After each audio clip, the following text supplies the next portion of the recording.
here. Ayaw pa niya magpakita sa vlog ko. Yan, di ba?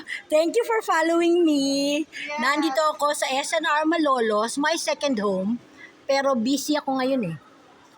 Eto na naman nakasama ko, ang aking sweet lover na driver. Ay, baby pala, hindi pala to sweet lover. Baby ko pala to. Ayan, sinasakyan niya na yung sasakyan ko. Yan.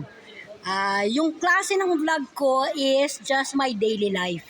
And thank you. Thank you SNR, ayaw nyo kong i-approve sa credit card. Binibigyan nyo ako ng chance na magka-pizza. Yan, dito ako. Tapos, say your name please. Sige. Okay, magsasign muna ako. Sige na, bye guys. Kiss yon. Thank you so much.